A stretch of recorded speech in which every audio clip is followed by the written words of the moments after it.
Hello friend, I hope कि सब लोग ठीक होंगे। तो आज की क्लास में हम लोग देखेंगे साइंस यानी कि विज्ञान, जो कि महत्वपूर्ण क्वेश्चन से वेरी वेरी इंपॉर्टेंट क्वेश्चन से आपके एग्जाम पॉइंट ऑफ व्यू से देखा जाएगा। तो चलिए हम लोग क्लास को स्टार्ट करते हैं बिना लेट के हुए, और अपनी तैयारी का चेक कीजिए, क्या आप लोग एग्जाम देने के लिए रेडी है, क्या इस क्वेश्चन का जवाब आता है तो जरूर कमेंट कीजिएगा। और क्वेश्चन ऑफ फर्स्ट आ चुका है स्क्रीन पे, इसका राइट आंसर बताइएगा क्या आ जाएगा। यहाँ पे पूछा गया मानव शरीर की सबसे छोटी कोशिकाएं, मानव शरीर की सबसे छोटी कोशिकाएं कौन सी होती है। आंसर हो जाएगा आपका सी, शुक्राणु कोशिकाएं जो होती है आपका सबसे छोटी कोशिकाएं होती है। C is the correct answer, C is the right answer, B is the right. Next question, cement और अस्थियों दोनों में विद्यमान होता है, बताइएगा सीमेंट और अस्थियों में दोनों में जो विद्यमान होता है, कौन विद्यमान होता है। तो राइट आंसर होगा आपका फास्फोरस। फास्फोरस होता है जो कि आपका अस्थियों में भी फास्फोरस पाई जाती है और सीमेंट में भी फास्फोरस पाया जाता है, इसीलिए दोनों में कॉमन होता है phosphorus. B is the right answer. Next question, pacemaker का संबंध किससे, पेस मेकर का संबंध किससे है। राइट आंसर होगा आपका हृदय। जो पेस मेकर का संबंध होता है आपका हृदय से संबंधित होता है। ये हमारा मानिए कि हृदय एक तरह से सपोज कीजिए, ठीक है। डायग्राम उतना अच्छा नहीं बना है। नेक्स्ट क्वेश्चन, टिबिया नामक हड्डी किसमें पाई जाती है, टिबिया नामक हड्डी किसमें पाई जाती है। आंसर हो जाएगा आपका टांग में पाया जाता है। C is the correct answer, टांग, C is the right answer. Next question, किस देश को अपनी पहली महिला प्रधानमंत्री मिली, किस देश को अपनी पहली महिला प्रधानमंत्री मिली। आंसर हो जाएगा आपका Sri Lanka. C is the correct answer, Sri Lanka, C is the right answer. Next question, मानव शरीर के किस अंग की हड्डी सबसे लंबी होती है, मानव शरीर की किस अंग की सबसे हड्डी लंबी होती है। राइट आंसर होगा यहाँ पे जांग, D is the correct answer, D is the right answer.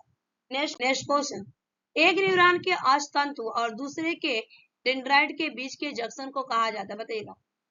एक न्यूरॉन के अष्टतंतु और दूसरे के डेंड्राइट के बीच के जंक्शन को क्या कहा जाता है। तो आंसर होगा आपका यहाँ पे सिनेप्स कहा जाता है।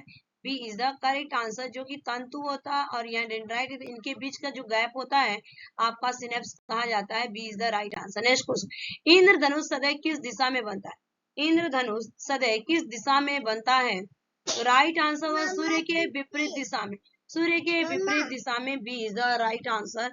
नेक्स्ट क्वेश्चन, किस वनस्पति खाद्य में अधिकतम प्रोटीन होता है, किस वनस्पति खाद्य में अधिकतम प्रोटीन होता है। बीबीआई क्वेश्चन से ये हमेशा एग्जाम में, कोई भी एग्जाम हो, वनडे एग्जाम, सभी एग्जाम में, कॉम्पिटेटिव एग्जाम में देखे ही जाते हैं।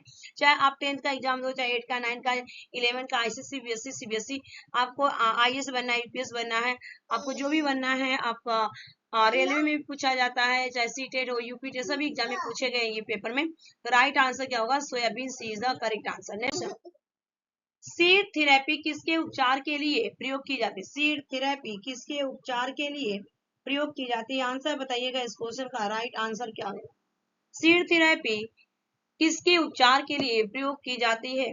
आंसर हो जाएगा आपका कैंसर के लिए उपचार किया जाता है। C is the right answer, cancer के लिए उपचार किया जाता है। नेक्स्ट क्वेश्चन, शरीर में ऊतकों का निर्माण किससे होता है, शरीर में ऊतकों का निर्माण यानी कि टिश्यू का फॉर्मेशन किसके द्वारा होता है। तो राइट आंसर होगा इस क्वेश्चन का protein. D is the correct answer, protein.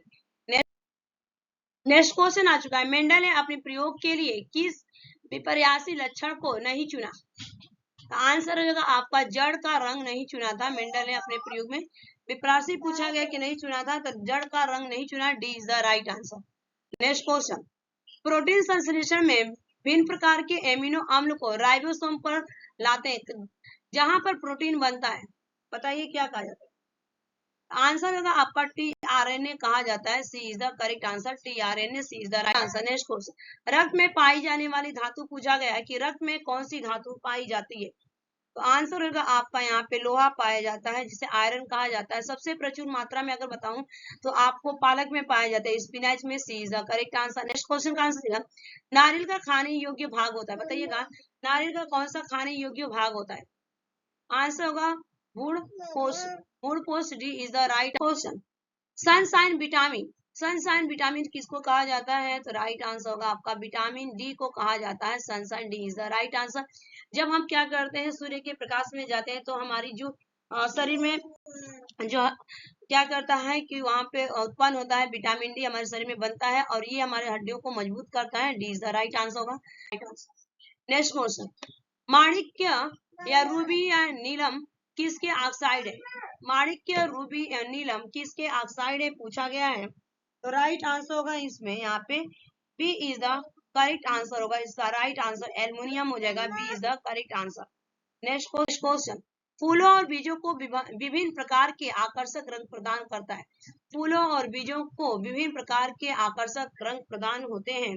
तो राइट आंसर होगा यहाँ पे C is the correct answer. Chromoplast कहा जाता है, क्रोमोप्लास्ट जो कि आपको वहां पे कलर प्रदान करता है। C is the right answer. Next question, मौसम से संबंधित परिवर्तनों की जानकारी प्राप्त करने हेतु प्रयोग में लाए जाने वाले गुब्बारों में कौन सी गैस भरी जाती है? तो आंसर होगा इस क्वेश्चन का हीलियम भरी जाती है। जो आपका गुब्बारा होता है मौसम से संबंधित प्रयोग में लाई जाने वाली गैस को में जो भरी जाती है helium. B is the right answer. Next question, कौन सा उत्तक घाव भरने में सहायक होता है?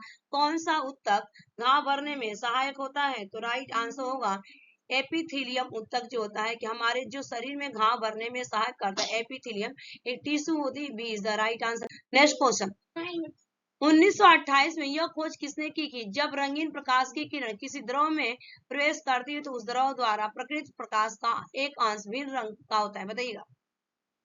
आंसर होगा आपका सीवी रमन ने किया था। CV Raman, C is the right answer. उन्होंने बताया कि जब रंगीन प्रकाश किसी द्रव में प्रवेश करती तो उस द्रव द्वारा प्रकृत प्रकाश का रंग क्या होता है? अंश से भिन्न हो जाता है। तो सी इज द राइट आंसर होगा। यहाँ पे सीवी रमन ने इसकी खोज की थी। नेक्स्ट क्वेश्चन, मानव शरीर में निम्नलिखित में से कौन सी ग्रंथि या अंग पित्त रस का स्रावन करती है? बताइएगा। मानव शरीर में निम्नलिखित में से कौन सी ग्रंथि या अंग पित्त रस का स्रावन करती है? तो आंसर हो जाएगा आपका यकृत। B is the correct answer. यकृत B is the right answer. Next question आ चुका है स्क्रीन पे आपके कि रुडोल्फ विर्चो ने किस वर्ष सेल्यूलर पैथोलॉजी नामक एक निबंध प्रकाशित किया जिसमें उन्होंने प्रमुख तौर पर घोषणा की कि हर कोशिका दूसरी कोशिका से उत्पन्न होती।